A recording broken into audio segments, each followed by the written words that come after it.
This person is hitting me up. This person hit me up. That person hit me up. To me, it's just a casual, just a normal interaction. Like, what's there? I didn't mean anything. And sometimes emotional connections can form up or build up. Definitely. Yes.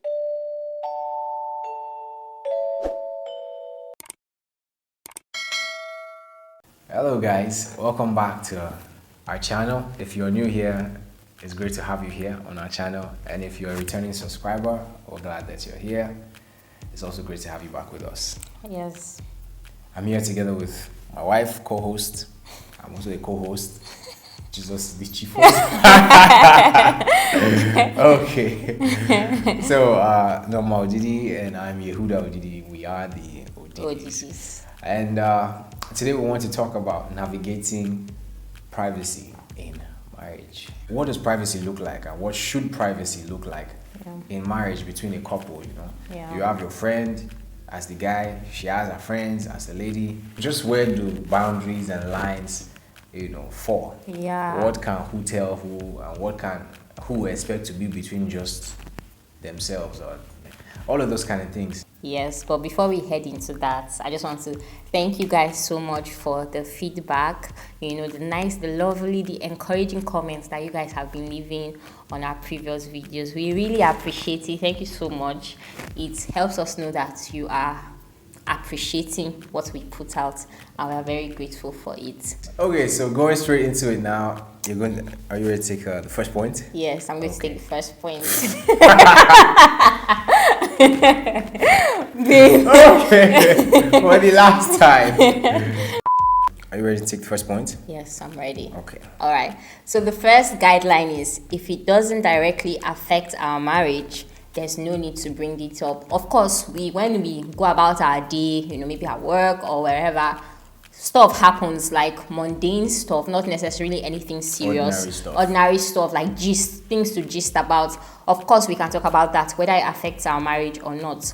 But this guideline is especially for maybe when I'm with a friend and that friend wants to confide in me about something personal to them, or he's with a friend who wants to confide in him something personal to that person. As long as that information doesn't have any direct impact on our relationship, it doesn't have any direct consequence on our marriage, then that my husband doesn't need to bring up that thing that his friend has confided in him about. He doesn't need to bring it up with me. Or even if it's something that happens even in ministry, is ministry part of it? Like whatever work field is, as long as it doesn't really concern both of you, that's you and your spouse. Yes. The thing is not about either of you. It doesn't affect you guys in any way. Then there's no need to bring it up. That's safe. You can keep that for that person. Yes, that just helps to give that separateness or individualism of our other relationships, if that makes any sense. Yes, so the next point number 2 says, if an information affects one of us emotionally, then we are at liberty to bring it up with each other. So basically, if what the person tells you, your friend, tells you, is something that kind of destabilizes you emotionally, like rattles you and shakes you up. Yeah. You know that you live in the same house with your spouse, so they're obviously going to be able to see all of that emotional disorientation or disorientment, if that's the word. But basically, like they're going to be able to see that you're disoriented, you're not okay, you're not yourself, and it's not going to be cool if they ask and you're like, oh, I can't tell you, Yeah. For the friends now, or for viewers, everybody, like, you better think twice about what you want to tell your married friend, Yeah. If it's something you're not comfortable with his or her partner hearing or knowing about, then you probably should not even tell him, Yeah. Also, another reason why we said if it affects one of us emotionally, we're at liberty to bring it up, because sometimes I may receive or hear something that maybe I need advice on, or maybe I want to counsel somebody or something, and I'm not just able to figure it out on my own, or maybe likewise him too, or he just needs someone else to process the whole thing with. Then we have that liberty to bring it up with each other. You're like me now, anytime I'm telling somebody, a married person, something, just that and I know they have a spouse, in my mind already, I'm already picturing that is you and your husband. Do you understand? Which is why I don't think it is advisable to be friends with someone who you do not like their spouse. I mean, if I'm even the Bible teaches that now. So you can't say you love the father and you don't love his children. Exactly. Doesn't make sense. You can't love one family member and hate the other person. Even if I'm the one, you can't. I won't want you to like only me. I want you to respect and appreciate my partner. Which leads us to the next point, that we tell each other about every interaction with the opposite sex. Do you want to talk about this? Ding, ding, ding, ding. Okay. Yeah, very good one. If you are the kind of lady that receives a lot of DMs, this is one way to help yourself. Save yourself a lot of trouble. This one would really help you tell your partner about every single one. Don't say, oh, he just asked me good morning. I said this. Tell your partner, this person is hitting me up, or this person hit me up, or that person hit me up, or When you say hit me up, do you mean like they messaged me? Yeah. Okay, all right. I just want to clarify in case someone is confused. Like, you mean hit me up as in chiking me? Oh, joy. But yeah, they messaged you like basically we tell each other it's wise to discuss it with each other, like every interaction with the opposite sex. It helps to build trust between both of you. It helps to keep both of you accountable. You understand? And to also give you, the person that is receiving those messages or chatting with the other person, confidence to set boundaries. You get? When you know that this is something I'm going to have to discuss with my spouse later. You will take charge of that conversation and make sure it doesn't go anyhow. It's a conversation that is prim and proper. In fact, maybe even cut short if unnecessary.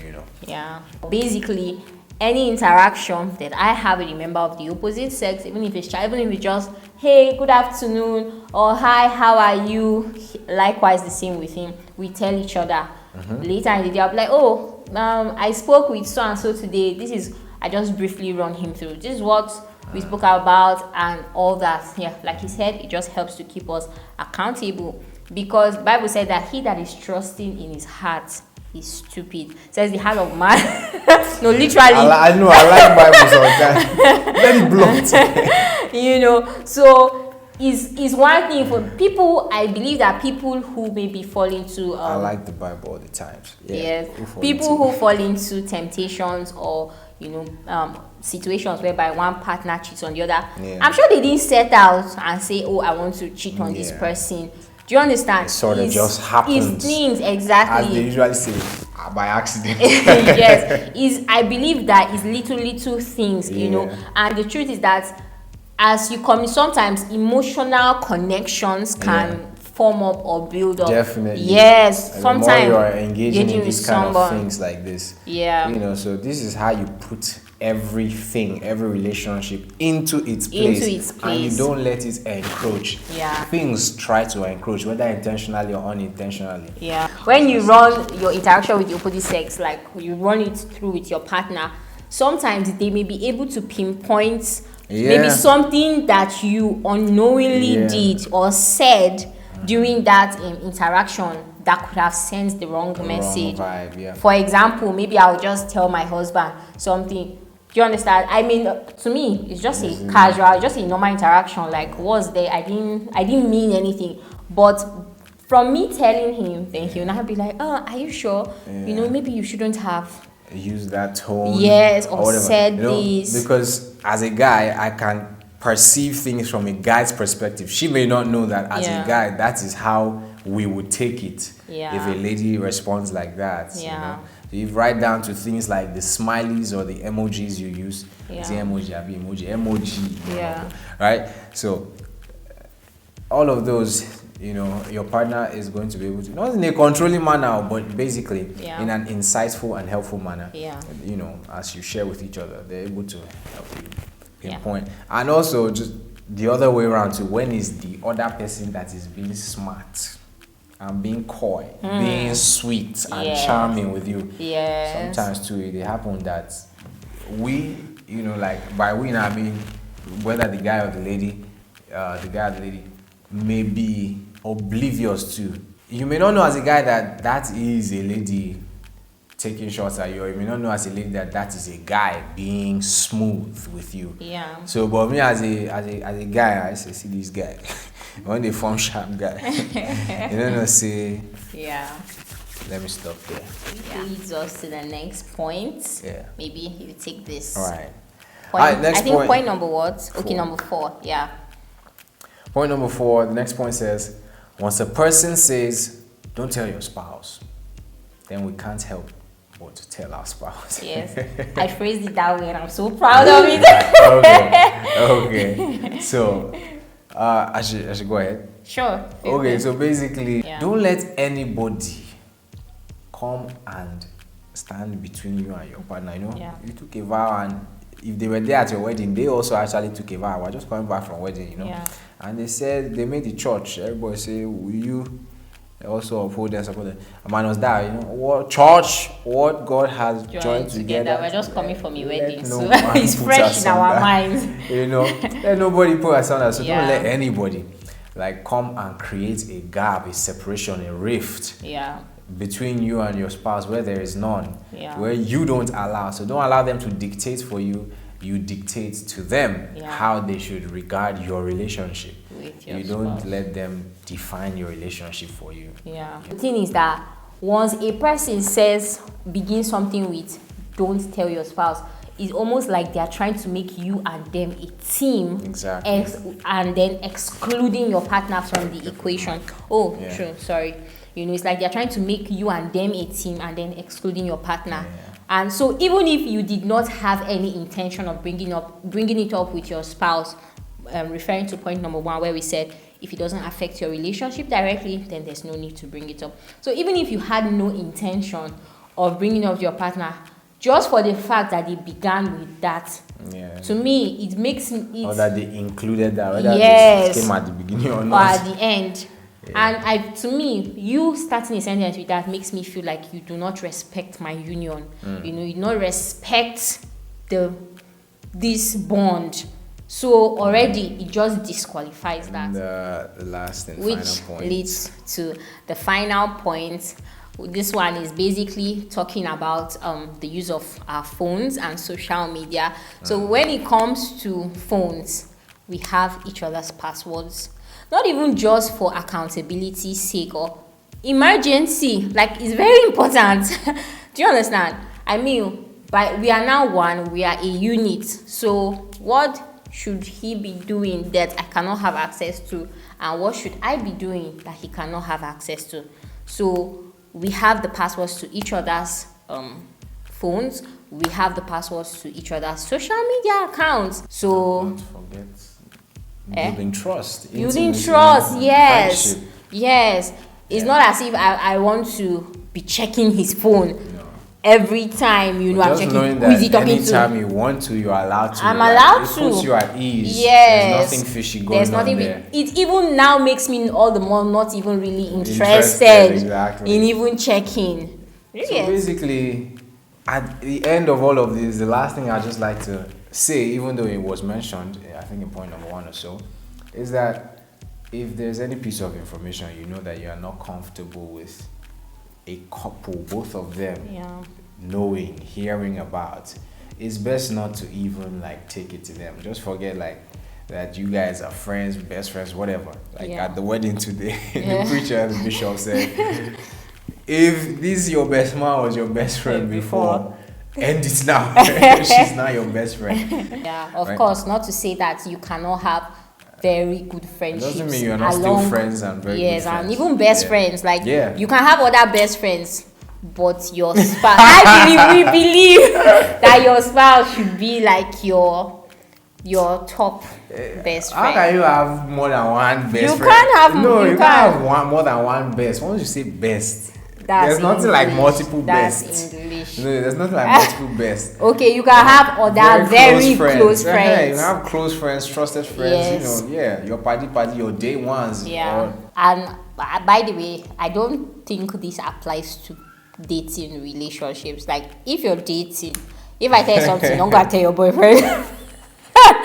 What do you think? What do I think? Yes. Because I don't know. Because I know, I get what you mean. Like, yes. Like, yeah, it hasn't reached that climax. Covenant. Exactly, you know. Yeah. Like, once the vows have been taken, it has become sacred. Yes. Do you understand? Like, it's literally it's a different form of relation. It's not the same thing anymore. Yeah. You understand? These are like vows have been exchanged under God. Because I even think we had an issue when we were dating. I don't know if we were engaged then. We spoke about this, you know. I think it had to do with family, and we spoke about what we could tell each other. Do you remember? Like, we couldn't talk about family secrets. Do you understand? Okay, so before the two become one, you guys are not yet one. You're not yet one. And okay, I get your point. Actually, in fact, you know, anything can happen. Exactly. You know, anything can happen. Like, nobody's praying that relationships will scatter unless if they are not meant to be, of course. Yeah. Yes. So if it now doesn't work out. Yeah. You know, like, what was the point? Like, basically at that point, you guys are still friends. Yes. Like, that friendship is still it's closer still than boyfriend and girlfriend. This other one has not yet come. The mightier role has not yet come. Yes. Okay. Yes. So that friendship is still very, very close. You get. Now we are a unit. We are a family. When they are doing nuclear family, extended family, me and him are going to be nuclear family. Me and my parents are going to become extended. It's so like, it's just like, wow, yes. Like, they are going to become extended family. But when you guys are just dating, them and their parents are still nuclear family. You are just outsider. In fact, you are the outsider. You get. But now we are a family. So whatever you hear out, I have, like, it's okay to share with me. But in that other context, no, it's that some people's issues need to be kept their issues until you guys are legally joined. Okay, so we hope you learned something from all of this. Yeah. And we really, really sincerely hope that it helps someone out there who has been having like issues along these lines to resolve some issues. Yeah. Let us know what was helpful for you, which points, really hit home for you. Yeah. And do you think you have like other points you think can be and should be included? Yeah. Let us know in the comment sections. Yes. We definitely love to hear. And if you have questions, please, we love questions. We love questions. We love questions. Leave them in the comment section and we'll address them. Yes. Anything else? Like the video if you enjoy this video. Yes. Click the like button. Yes. If you're not already subscribed and you enjoy this content, please subscribe. It helps your life too, because I'll pray for you. And then please share. Okay, if you really enjoyed it, then why not share with other people with people too? You know would enjoy this, would love this. Too. If you have suggestions, topic suggestions, like topics that you would like to hear us address, please also leave those suggestions in the comment section and we'll get to them. Yes. Thank you very much for watching and joining us this time. Yes. Our pleasure hosting and being here with you. Yes. Until next time. Bye, guys. Ciao.